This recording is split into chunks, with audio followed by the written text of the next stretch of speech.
Hello and welcome to ChooseFI. Today on the show, we have a really fun episode. This is a new functionality that we've built at ChooseFI's website.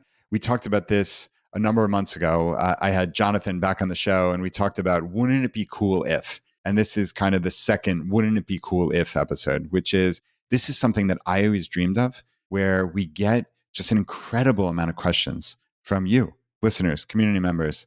And mostly this has been stuck. I've been the choke point on this.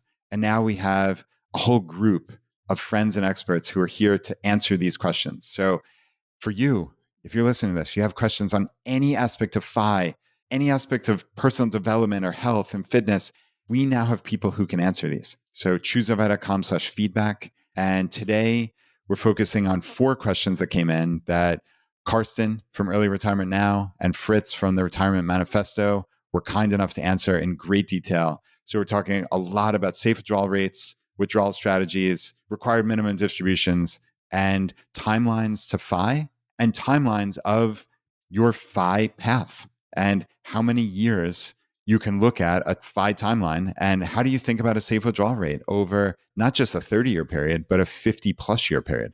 I think you're really going to enjoy this episode. And with that, welcome to ChooseFI.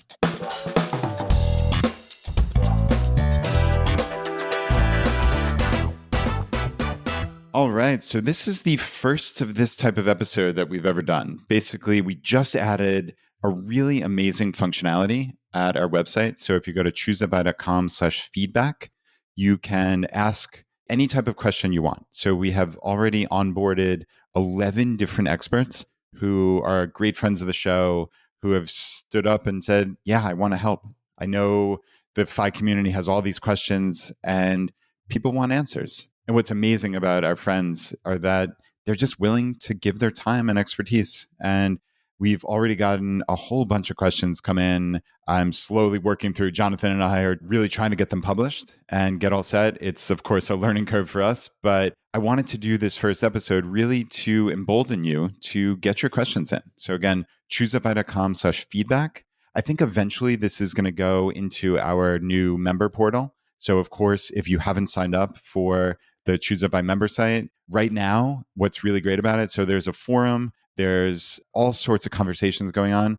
And the biggest thing is this is where our local groups are hopefully going to migrate eventually to, where I know many of our local admins are posting their events, and you will get an email when your local group is having an event. So you don't have to rely on Facebook. You don't have to wait for the algorithm to show you the event. You're going to get emailed. You're going to be able to RSVP. And you can set up your own events. That's what's really awesome about this. We don't want this to be limited, certainly top down, both from us at ChooseFI and even just limited to the admins of the local group. What's neat is, hey, I'm having a hike this weekend. I'd love to have some of my ChooseFI local members come.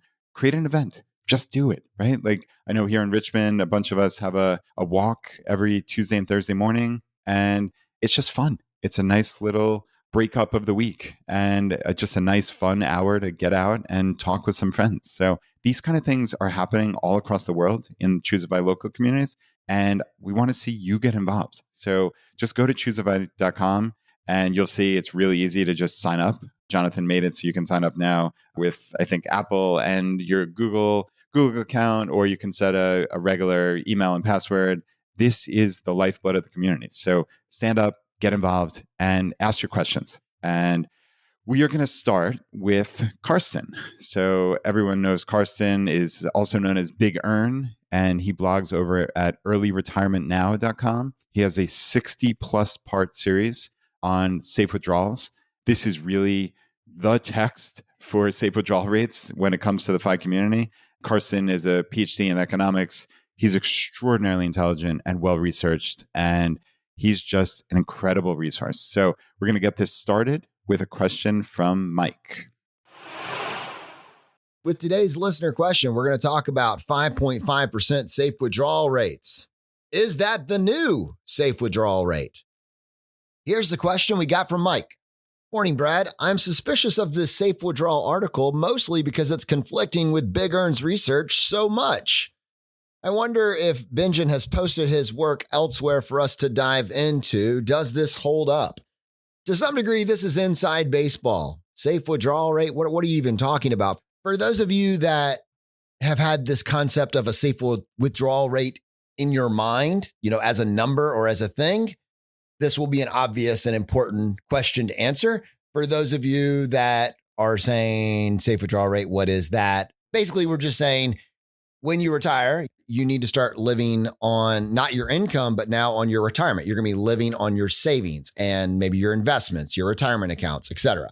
And you could pick any amount you want, but ideally the amount that you draw down, when you're paying yourself, it will last your retirement. Well, how long is your retirement going to be? Well, for the purposes of this conversation, typically you're talking about a 30-year retirement on average. So how much money can I withdraw safely so that I will still have something left at the end of 30 years? That's safe withdrawal rate. But you can see we already put 2 asterisks just in this definition. So to find a common sense starting place is a nuanced conversation, and you really need to see what assumptions go into it. That's the heart of this. To see that number generated by the author increased so dramatically was somewhat baffling. What's behind it? So we reached out to Big Earn to get his take. Does this fly in the face of his own personal research? Are we missing some important context? Should we update our models? Maybe. Let's talk about it. And I'm going to play Big Earn's answer for you right now. Hi, this is Karsten, and I will answer the question about Bill Bangan's new 5.5% safe withdrawal rate. We're all familiar with the good old 4% rule of thumb. This rule, according to Bill Bangan and the Trinity study and my safe withdrawal rate research, assumes that you have a 30-year horizon, you're okay with asset depletion, you have a balanced portfolio around 50 to 75% equities and the rest in safe U.S. government bonds. And the first year, you withdraw 4% of the nest egg, and then subsequently your withdrawals are adjusted in line with inflation. And with those assumptions, you would have run out of money only in the most extreme cases, say 1929, 1964, 65, 68, only about 1.5% of the time, and the other 98.5% of the time, your portfolio would have lasted the entire 30 years. Now, Bill Bangan is touring the personal finance world with a proposal that the new safe withdrawal rate is 5.5%. And if true, that would be a massive improvement in retirement finances, right? Because if you have, say, $1 million portfolio and you can raise your withdrawals from $40,000 to $55,000 a year, that would be a 37.5% increase in your retirement budget. But I believe that, unfortunately, this new 5.5% rule is all a big nothing burger. Let's zoom in and understand what Bangan is doing. So Bangan proposes raising the safe withdrawal rate from 4% to 5.5% in 2 steps. In step 1, he proposes a new asset allocation. So moving away from the broad US stock index and focusing more on small cap and international stocks. So in particular, Bangan proposes a 55% equity share, and that consists of 5 equal parts of 11% each. So 1 US large cap stocks, 2 US mid cap stocks, 3 US small cap stocks, 4 US micro cap stocks, so even smaller than small cap stocks, and then 5 international stocks. And then you add 40% US intermediate treasury bonds and 5% T-bills. And with this new asset allocation, Bill Bangan claims that you can raise your safe withdrawal rate from 4% to 4.7%. And this 4.7% fail-safe was for the cohort in the late 1960s, in fact, late 1968, which would have experienced this prolonged economic and financial malaise in the 1970s and early 80s. I'm highly skeptical of this result. Indeed, small cap stocks performed remarkably well between the 1920s until about 1980, especially between the mid-1970s and early 80s. There was a fantastic run of returns. But after that, the outperformance fizzled. So since about 1980, small cap stocks have not outperformed large cap stocks. And I created a chart, which we'll include in the notes, with a so-called small cap factor is created by two very famous economists, Eugene Farmer and Ken French. In fact, Farmer is a Nobel laureate. So these are both very highly influential economists. So what you see in the chart is that small cap stocks outperformed large cap stocks by about 200 percentage points until about 1980. But this investing flavor hasn't worked for the last 45 years. And I don't expect small cap stocks to experience a sudden great rebound again either. My theory is that after everyone found out about this profitable stock picking flavor, you no longer have an edge with small cap stocks. The market is efficient, and for that reason, I always urge people not to blindly extrapolate these outperformances of some of these exotic stock picking flavors. I've made this point in my most recent part 62 of my Safe Withdrawal Rate series, which addresses a related issue. This one is about small cap value stocks, which also would have performed fantastically in historical simulations. And that's certainly true. But now that everybody knows about this investing flavor, the party is over. So small cap value stocks have performed only about in line with the total market over the last 30 years. And the explanation is the same again. With efficient markets and so many sophisticated investors out there, pension funds, hedge funds, high frequency traders, and so on, it's impossible to outperform the broad index with stock picking strategies that are based on these widely known rules like small cap or small stocks over big stocks or high book value stocks over low book value stocks. So I would not bet my retirement on doing better with small cap stocks. I'm not saying that small cap stocks will underperform, but they won't outperform anymore either. And of course, in Bangan's defense, though, I stress that having an 11% allocation to non-US stocks, I think that's generally a good idea for diversification. But you won't be able to materially raise your withdrawal rate with that alone. So certainly not by 0.7 percentage points. So let me now turn to the second step. Bangan says that out of almost 400 cohorts he simulated, only that one cohort in late 1968 had this 4.7% fail-safe rate, but the rest had an average withdrawal rate of 7%. So he proposes that under normal conditions, retirees would consider a 7% withdrawal rate. And of course, Bangan correctly points out that you should also factor in market conditions, such as equity valuations, especially the Shiller Cape, which is now extremely high by historical standards, as it's above 30 now, as of June 2025. So conditional on today's rich equity valuations, the average historical withdrawal rate would have been closer to 5.5%, Bangan claims. So that's how he raises the rate from 4.7% to 5.5%. Wow. Did you notice what Bangan did here? Did you see the sleight of hand here? Going to 7% or even 5.5% is no longer a safe withdrawal rate. It's now only an average withdrawal rate. And that average withdrawal rate is only safe on average. So he changes the success criteria. There will be substantial percentage of failures if you use the average rather than the fail-safe rate.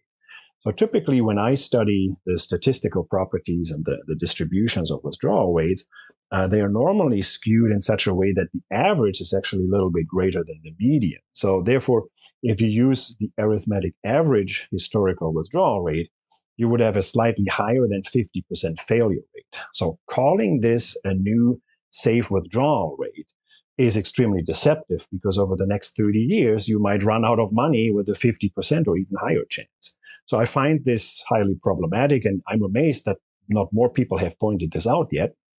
But apparently, journalists looking for a catchy headline didn't want to question this, and they just ran with the story. So to summarize, I don't buy the new and improved safe withdrawal rate, even under the most optimistic assumption where you assume that the small cap style works again as well as it did a century ago. You can't go all the way to 5.5%. It's only 4.7%. And even this move from 4 to 4.7% is highly controversial. I would not personally bet my retirement plan on a very uncertain small cap premium that has not worked for the last 45 years. And I would certainly not abandon the idea of targeting a fail-safe withdrawal rate. So comparing 100% safe withdrawal rate under the 4% rule with an under 50% safe withdrawal rate of 5.5% is really the finance version of pulling a fast one. And so to wrap this up, the safe withdrawal rate hasn't magically increased to 5.5%. Sorry to be the bearer of bad news. We're back to the 4% rule of thumb for 30 years and likely a little bit less for longer horizons. So good luck with your retirement, and thanks for asking that question. All right, Mike, thank you for sending in that question, and a big thanks to Karsten for such a detailed response. And yeah, this is of course nuanced, and there are differences of opinions. I know we have obviously Bill Bangan saying 5.5%. We have great friend of the show and the FI community, Frank Vasquez, who talks about his risk parity portfolio, where he believes there's a high likelihood of a 5% safe withdrawal rate. And I think what Karsten's talking about here is ultimately success rate, right? And I think it's really, really important how nuanced he got in this answer and talking about really changing the goalposts, which is what he's saying Bangan did here, and the safe withdrawal rate versus the average now.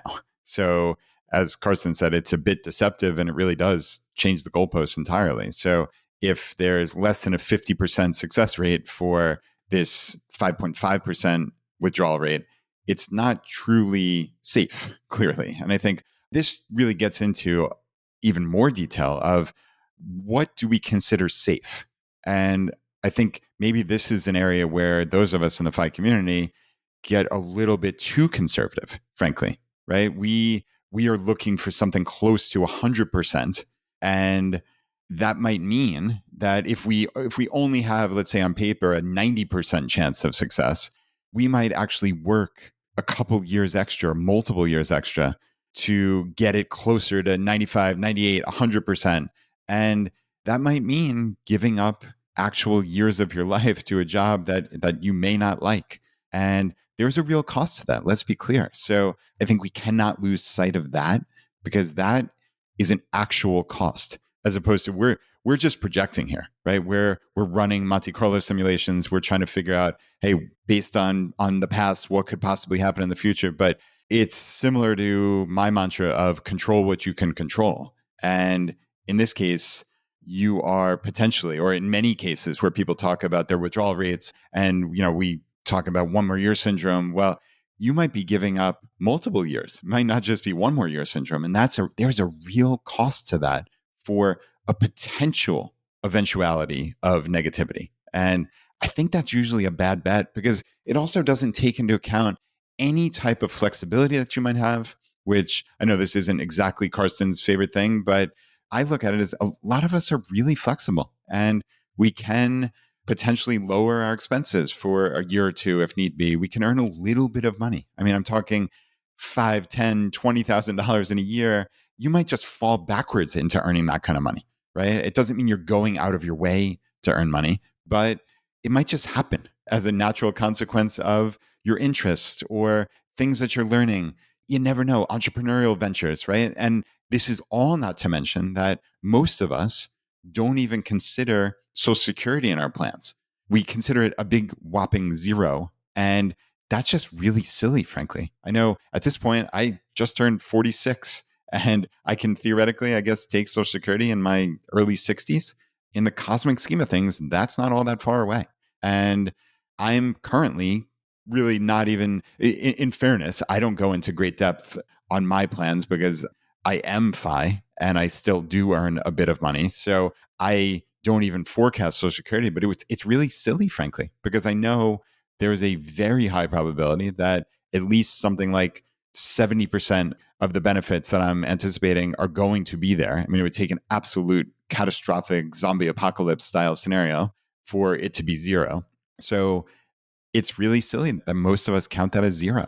And I think a lot of things go into our calculations, right? I talk about this layer upon layer of conservatism that many of us, most of us in the FI community do build into our projections, which is, oh, I think my annual expenses are 60,000, but you know what? I'm just going to make them 75,000 for my FI number. And oh, I'm going to count Social Security as zero. And oh, yeah, I'm expecting this bit of money to come in, but I'm just going to count it as zero. And when you build layer upon layer upon layer of that in, well, you get to a point where you are going to be fat FI many times over, and you're sadly going to die with millions and millions and millions of dollars. And there was a real cost to that, which was years of your life. So I think this is all tied together inextricably, and we need to really consider it. And I love that's what my more kind of squishy analysis brings into it, but Karsten's very specific analysis, and he's saying, and I know he's done great research on this, and I know he's had some good-natured arguments with Paul Merriman and other people about small cap outperformance. And a lot of people like Mr. Merriman and I guess now Bill Bangan are looking at historical data and saying that small caps outperformed. But as Karsten's saying, most of that outperformance, almost all of it, was from the 1920s through 1980, which at this point, 1980 was 45 years ago. So Karsten believes it's an efficient market and that a lot of that outperformance is very, very, very unlikely to continue in the future. So we need to really consider that when we look at, oh, wow, these numbers on paper for the last 100 years show me that small caps outperformed. But the asterisk is that for the last 45 years, they haven't outperformed. So I think it's a big stretch to assume that they are going to outperform magically, that all of a sudden there are going to be these unanticipated little victories in small caps that nobody else is seeing. It kind of defies logic and just how connected the world is now. It seems highly unlikely that, to me at least, and to Karsten, of course, that we're just magically going to find these inefficient areas, let's say, where there's massive outperformance in small caps. So I tend to agree with Karsten here. This doesn't really pass the smell test for me. So I think we all need to just take a deep breath. And I think it's nice to believe that there are higher safe withdrawal rates. And there may be. Again, Frank Vasquez is brilliant and has done a lot of work on this. And he thinks it's somewhere around 5%. So I think there is room for debate here, clearly. But I personally haven't seen anything that would make me change from that 4% rule of thumb. And I love how Karsten used that term, because a lot of these are just rules of thumb. We're ultimately trying to put precision on something that, of course, we can't know the future precisely. And I think for me and for most of us in the FI community who are not PhD level economists, we're just looking at this and saying, okay, before I found FI, I had no idea what my number was. I just simply had no clue. And now I have a North Star. And that's the terminology that I love to use, which is, all right, what do I need to reach financial independence? What do I need to retire at some point? Well, I just take what is my life cost? What are my annual expenses? And just multiply by 25. And that is, in essence, the 4% rule. So the 4% rule of thumb, as we say. So really simply, for every $40,000 you spend a year, you need $1 million to reach FI. So if your life costs $40,000, your FI number of investable assets is $1 million. If your life costs $120,000 a year, well, your FI number is $3 million. And it's just simple math. And I think for most of us, for the vast majority, this gives us a North Star to shoot for, which really, amongst the scaremongering of the traditional financial media, the Susie Ormans of the world, they would lead you to believe you're never going to be able to retire, that these inexplicable things like health insurance are going to cost millions of dollars and you need to have $5, $10, $20 million to retire. And most of us just stick our heads in the sand because that seems impossible to us. So I love that this gives us something to shoot for and something really concrete. And then we can argue about, hey, do we think by the time when you get to FI 10 years from now or 15 years from now, we're going to have a whole lot more data and we're going to know a whole lot more. But I think for me right now, I'm still using 4%. But I know Karsten in the past has talked about if you want to guarantee, essentially, and he wouldn't use these exact words, but as close as possible to guaranteeing, you could do a 3.25% safe withdrawal rate. And then again, people like Bangan and Frank Vasquez talk about 5% or more. And I think there is room for that, but I personally need more data. So I think we'll see how it goes, and we're going to continue to update this. So Karsten, thank you for that. And we're going to actually throw it over to Karsten again for another question. This one came in from Rachel. All right, everyone, we have a question today about the 4% rule. Table stakes. Do you know what the 4% rule is? If you don't, you probably will by the end of this conversation. But take my word for it. It's something that the FI community is very interested in. We got this question from Rachel. She says, I have a question related to the 4% rule. It typically comes with a caveat that funds will last 30-ish years. Well, what about those of us looking to retire early in our 30s and 40s? What rule should we be using for 50 plus years? Man, that's not a good question. That's a great question. Let's dig into it. So we sent this over to Big Earn, and let me tell you, Big Earn was excited to answer it. And I'm going to play that answer for you right now. Hi, this is Karsten. And I should mention I'm on a cruise ship in Alaska right now, so please excuse the suboptimal sound quality because I didn't bring all my recording gear from home. So we have all heard about the 4% rule of thumb. It was invented by Bill Bangan and then confirmed by the Trinity study in the 1990s, showing that a 4% initial withdrawal amount, subsequently adjusted by CPI inflation, would have survived for 30 years in most historical retirement cohorts. And the question is whether we should make adjustments to this 4% rule if the retirement horizon is longer than 30 years. And that's a great question because in early retirement, we can look at much longer horizons, 40, 50, even 60 years. And back in 2016, when I became interested in early retirement, this exact question was on my mind. And I couldn't find a lot of helpful guidance in the personal finance community, so I did a lot of research on safe withdrawal rates myself. So there are two important assumptions in the 4% rule. First, the rule is based on a 30-year retirement. And second, you need to be okay with asset depletion. So if you end your 30-year retirement and you depleted 99% of your portfolio, or even your entire portfolio, that's still considered a success.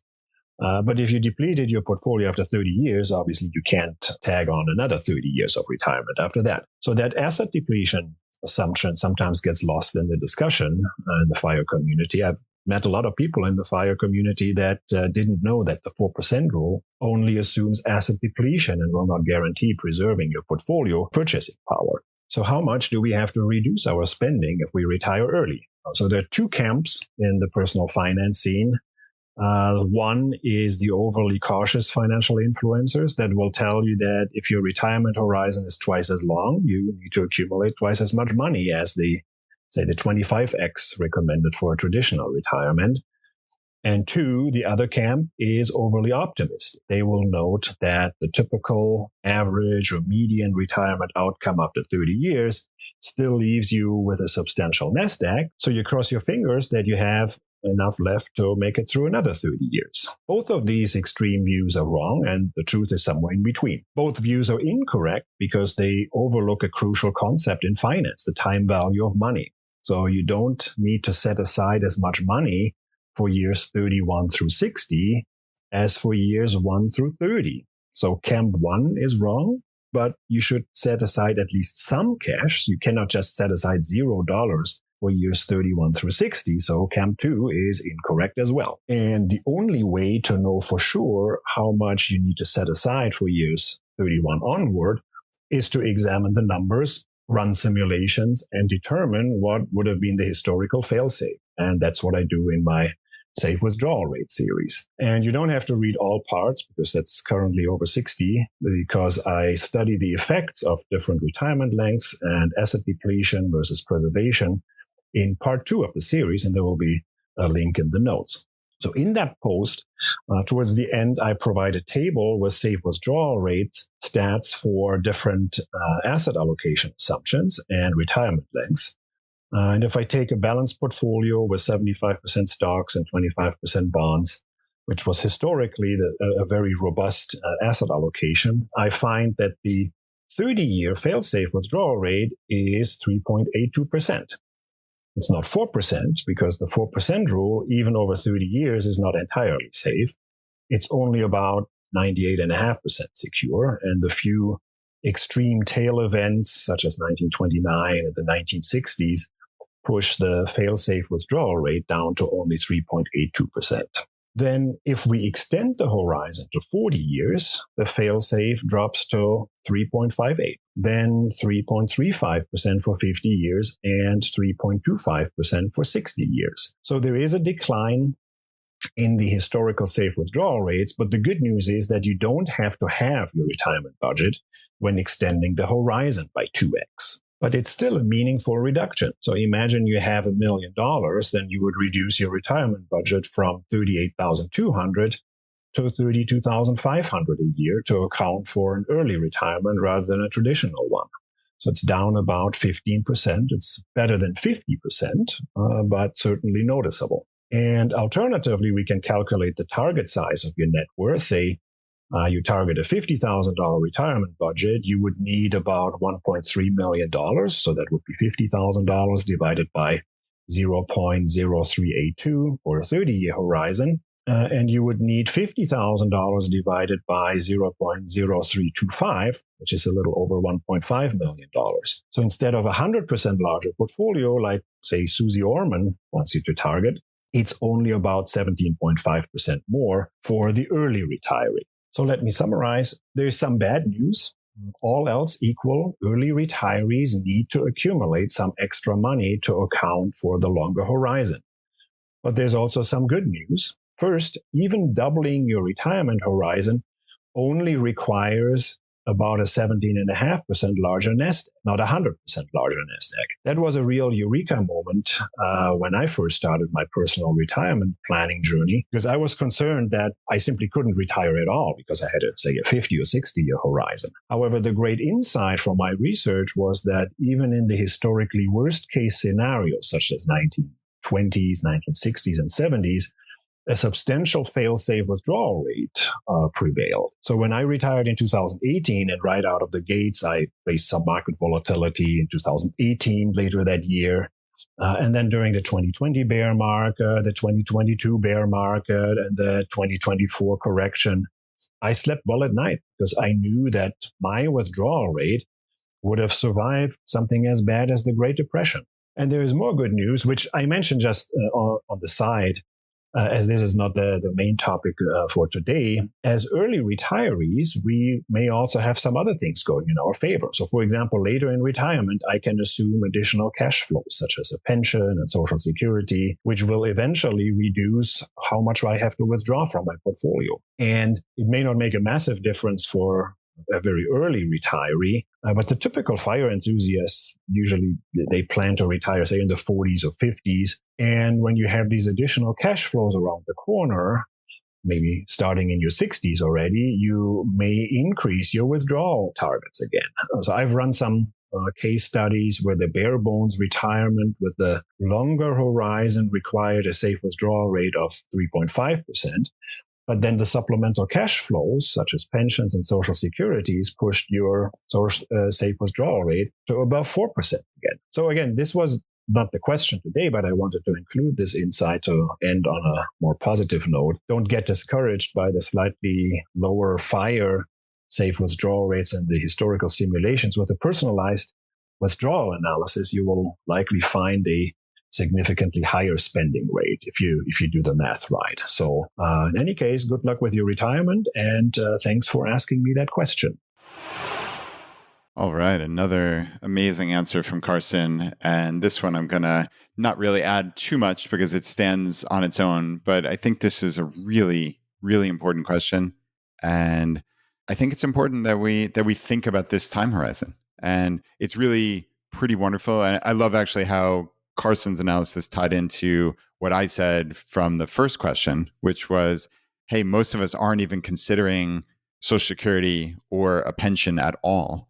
And as Karsten said, when he retired around 2018, his withdrawal rate would have survived even the Great Depression. So it helped him sleep well at night. And even with this much larger timeline of 40 to 50 years or more, he said he would only need a 17.5% larger nest egg. And that's really not that significant at all. So it's this again is another sleep well at night kind of test here.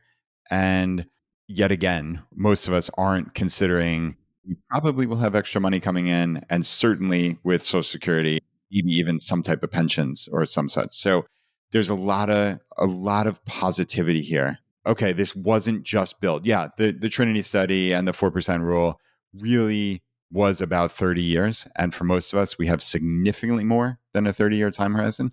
I know I'm looking at really hopefully another 50 years of my life.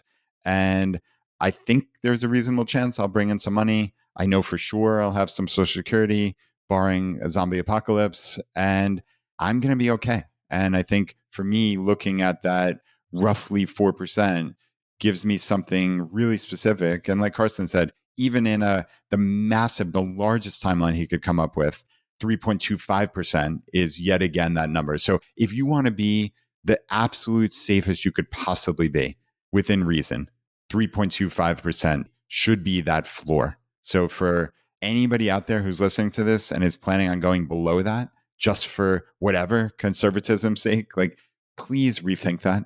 You are giving up something real. You're giving up years. And I think it's really important to not lose sight of that. So, okay, we're going to now shift into a couple of questions that our great friend Fritz from the Retirement Manifesto answered. And we're going to get started with a question from Pete. Hello, everyone. Today we have a fascinating question taking a look at the intersection of RMDs and safe withdrawal rate. So this question is coming from Pete, and he says, I really enjoy the podcast, especially the Q&A segments. I have a question, comment regarding the 4% rule and the RMDs. I believe I have a basic understanding of both. If someone has significant money in a tax-deferred IRA, doesn't the RMD make the 4% rule irrelevant after the RMD age? So the 4% rule, as I understand it, is a self-imposed guideline, and the RMD, required minimum distributions, are mandatory. You have to do this. So if someone is at FI and has a plan to withdraw 4% in perpetuity, once the RMDs kick in, the 4% rule projections are worthless to the extent that they differ from the mandatory RMD amounts. I've never heard this discussed, and now I'm uncomfortably recalling Brad's recent comment that if you think you have figured out something that nobody else has, I'm just going to shake that one off. Either way, I'd sure appreciate your thoughts. Thanks. So, Pete, this is a great question, and I think that there is a little bit of nuance here that's worth diving into. That's what we do. But I can definitely see a situation in which what you're describing would be correct. So you can just take that and walk away with it. But, we are all interested in the nuance of this. And for that, we went ahead and sent this question over to Fritz from Retirement Manifesto, friend of the show, frequent guest, and author of the book Keys to a Successful Retirement. He was thrilled to get us a reply, which is filled with lots of nuance. Word of the day. And I'm going to go and play that for you right now. Hi, this is Fritz Gilbert with the Retirement Manifesto. Thanks for your question about the 4% safe withdrawal rate versus RMDs, or required minimum distributions. I'd like to address it a second here, and I'll also write an article about it. But basically, you're kind of comparing apples and oranges. The RMD, required minimum distribution, only applies to those pre-taxed accounts. Basically, if you have a 401k, it would be your before tax. Obviously, the government's trying to force you to pay the taxes on it. So when you get to age 73, or I guess it goes to age 75 in 2033, but let's say in your mid-70s, the RMDs kick in and you're forced to take withdrawals from your pre-tax accounts and pay the tax on them. Makes sense. The problem with your logic here is the RMDs only apply to the pre-tax. So when you're looking at a safe withdrawal rate, on the contrary, you're multiplying it against all of your assets. So that would include your taxable and your Roth accounts. So let's just use a quick hypothetical example. Let's say you have a $2 million account. You've got $1 million of it in pre-tax. You've got $1 million of it in taxable and Roth, $2 million total. Your RMD, let's say it's 4%. Would only apply to the $1 million in pre-tax. So that would be $40,000. If you look at $40,000 against your $2 million portfolio, you're actually only doing a 2% safe withdrawal rate. So you could use the RMD percentage and multiply it against your entire portfolio. And that's actually a very sound strategy. That's called the safely spend. How much can you safely spend in retirement strategy? And according to a study done by the Stanford Center on Longevity, they looked at 292 strategies, and that was actually the number one performing withdrawal strategy. So you're onto something here, but I would just make sure you know that you would multiply the RMD percentage against your entire portfolio. Second point is, just because you're forced to liquidate that RMD doesn't mean you have to spend it. You can invest it. You can put it in a taxable account. One important caveat is you cannot put that into a Roth. So one of the big advantages of doing Roth conversions prior to your RMDs kicking in is you can take your first dollar out of that pre-tax account and you can put it into a Roth. If you wait until your RMDs kick in, you've got to take your full RMD as a distribution into a taxable account, and only then can you take incremental transfers, which would obviously boost your taxes, and move those into a Roth. But back to the point, the RMD does not say you have to spend the money. You can put it in taxable. So you can still play strategies around, should I spend more for my Roth? Should I spend more for my taxable? But using that RMD calculation against your entire portfolio, spot on, great approach. The other caveat I should mention is, as part of that study that the Stanford group did, that also assumed, and they recommend, delaying Social Security. So once your Social Security kicks in and you take your RMD percentage, you would basically spend only the Social Security and the RMD calculation, and that would be it. So it does include your Social Security claiming at age 70. I think that's a relevant point to make. So check out the article. It'll have more details. I appreciate your question. Thanks much.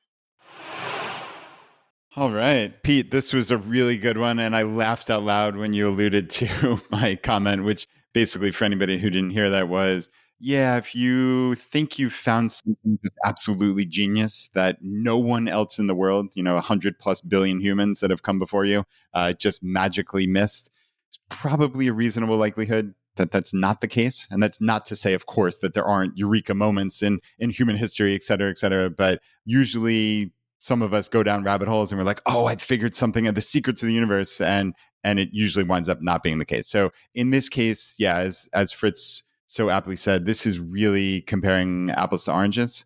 And I'm glad that he really slowed down on the essential point, which is, yeah, RMDs, they are required minimum distributions. And those amounts might be more or less than you plan to spend, than your annual expenses, but they are really wholly unrelated to what you need to cover for your life, right? Your actual annual expenses. And therefore, it's not like when you are required to take this distribution from those accounts that you are magically required to spend it all. So for instance, let's say, I'm just making numbers up, your actual annual expenses are $40,000, but your RMD is $60,000. Well, that doesn't mean somebody from the government is looking over your shoulder and forcing you to spend $60,000. That's not the case at all. It's just that you are required to pull that money out, and you are required to, that is a taxable event. Of course, there's nuance to that, but some of that will be paid in taxes. So you won't net the full amount. But nevertheless, it's not like the amount over your annual expenses you have to spend. You can just stick it back in your bank account or stick it in your taxable brokerage account. So it's really, really important to know that it doesn't take the place of a safe withdrawal rate. It ultimately has nothing to do with that, other than that this will be part of the money that you are taking out of those accounts. So a lot of us do some interesting mental accounting, but in the grand scheme of things, money that you need to spend in a year is fungible, whether you do a bucket strategy like Fritz suggests, or you keep money in, I don't know, all sorts of different cash or different accounts or in real estate or whatever it may be. You can ultimately do what you want, but money is money. And if your life costs $40,000, you need to have $40,000 to spend that year.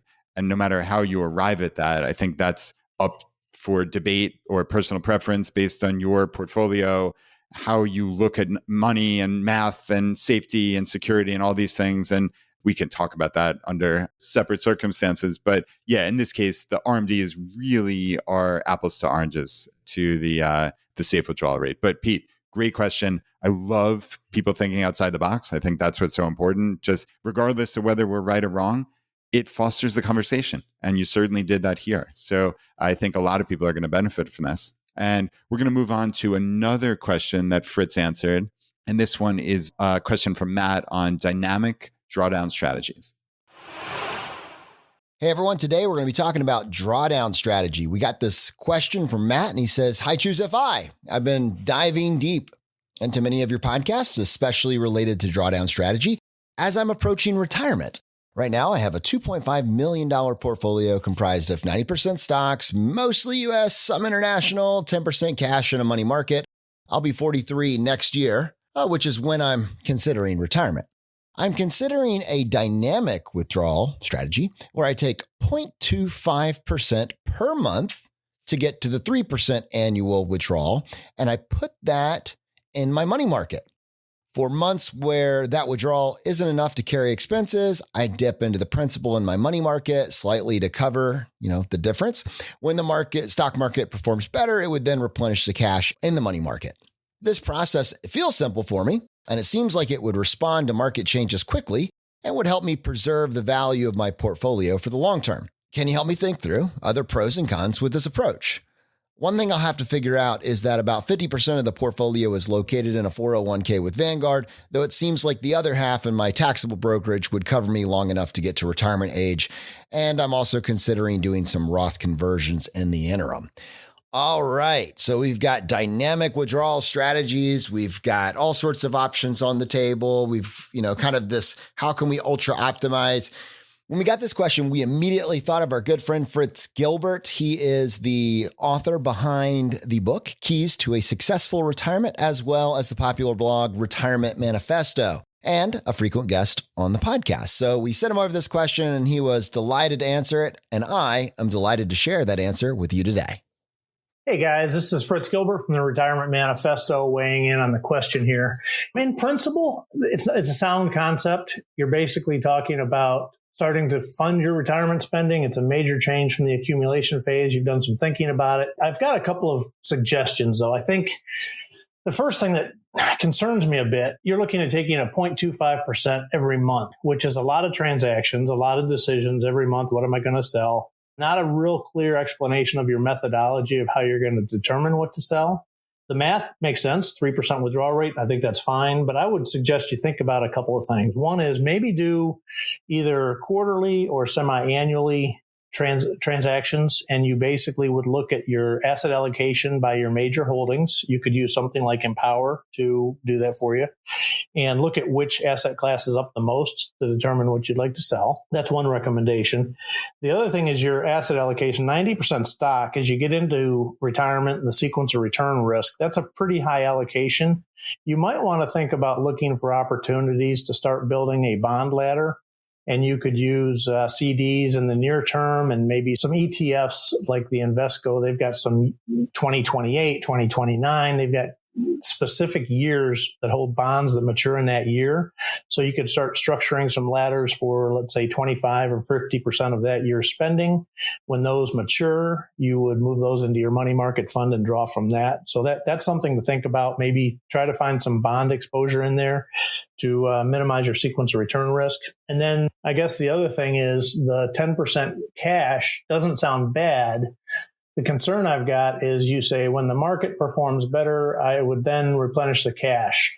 I would encourage you to think about setting up some guidelines around asset allocation. Maybe if you get to 91% stocks, you'd automatically liquidate 1%. Things like that would help you determine when you're going to transact it. I've also got some articles I've written. I've been using the bucket strategy, which is similar to what you're doing. And I'll put those in the show notes so you can look those over as well. I've been doing it for 7 years now. I only do an annual sale formally. Now, what I'll do is once a quarter, I'll look at my portfolio. I'll look at the asset allocations. I'll determine if I want to refill the spending bucket. But realistically, once a year might be sufficient. At a minimum, I'd say probably those semi-annually, but once a month is an awful lot of transactions.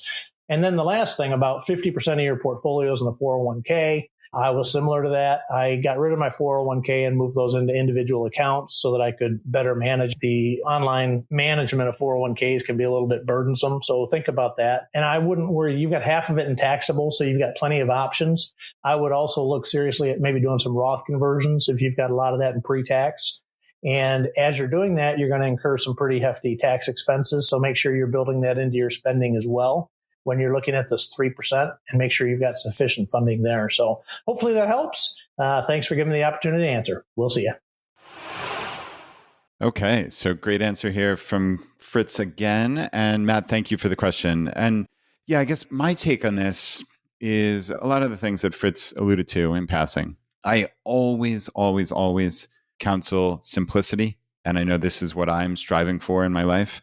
And Fritz was fairly adamant about this, but I want to be even more adamant, which is set up rules, get your brain out of it, right? He said something like, if you're doing 90 to 10 and Matt was saying, hey, I might do this when such and such happens. Well, that's all well and good, but we know that we sometimes get lazy. We sometimes get nervous. We sometimes get too overexcited about, oh, this is going to rock and roll, so let me keep it in here and have more stocks. Well, you need to have a plan.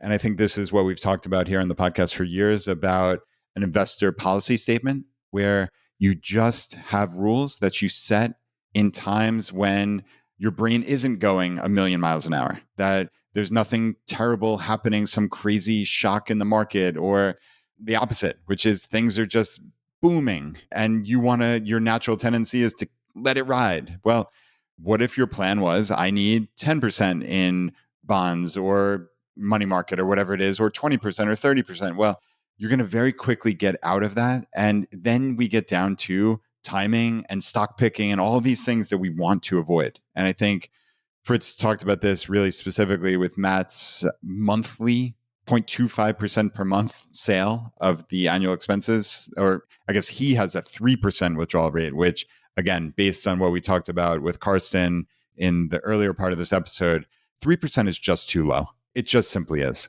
You are going to die with millions of dollars.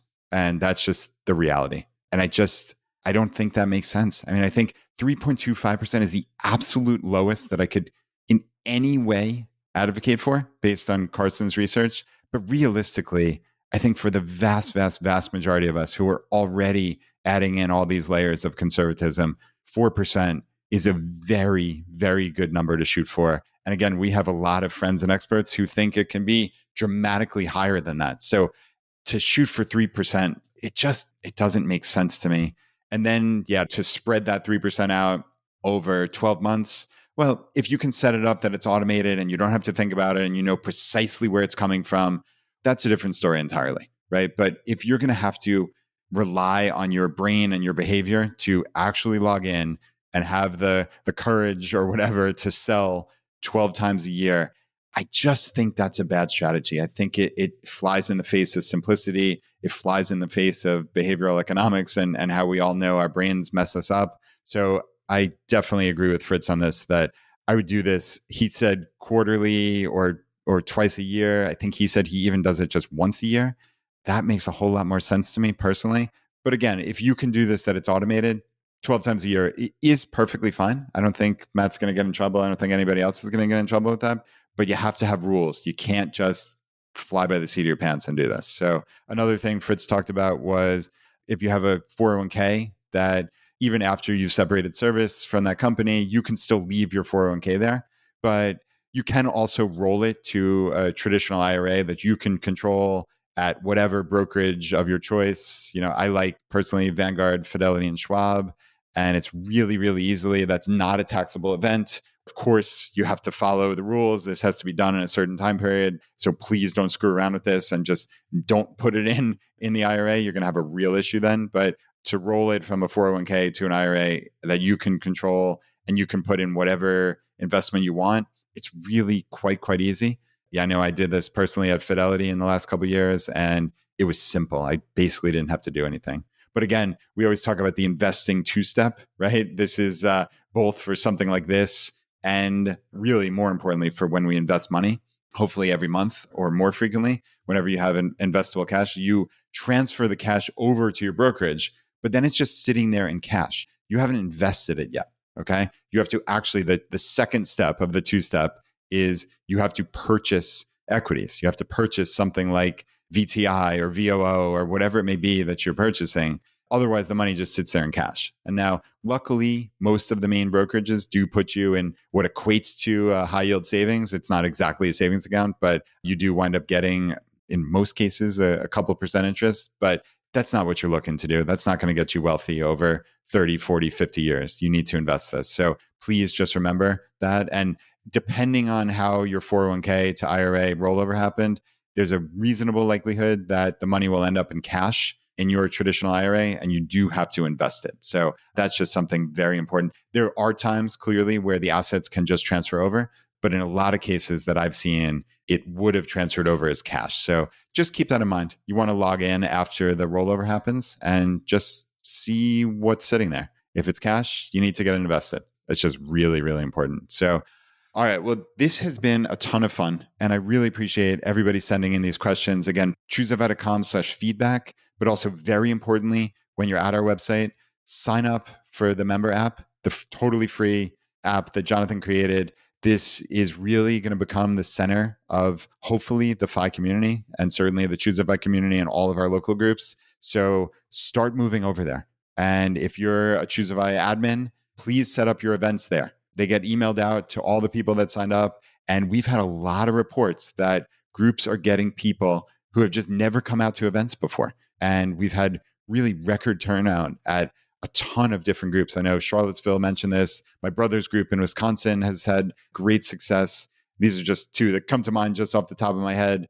And yeah, it's really, really something special that Jonathan's building there. So we finally have the home for ChooseFI that's not beholden to Facebook. So please get in there, make it happen, send me these questions. And we're going to do a lot more of these episodes. I think they're a ton of fun. We have so many of these experts onboarded. So we have Dean Turner, my personal trainer, and Dr. Bobby, who are doing health. We have Jess from the Pioneers and Jillian talking about mini retirements, ChooseFI, SlowFi, and a whole lot of other aspects of the journey to FI. We have Alan and Katie Donegan talking about entrepreneurship and international travel and tax and just FI in general. We have Sean Mullaney and Cody Garrett, who are just answering questions constantly. They're really, really special. And Chad Carson's answering on real estate. And I keep growing this list of our friends who want to help out. And it really is something special. Obviously, Karsten and Fritz, who you heard here today, didn't need to mention them again, but I wanted to nevertheless. This is really something special. So again, thank you to everybody for being here. Thank you for being part of the ChooseFI community. And until next time.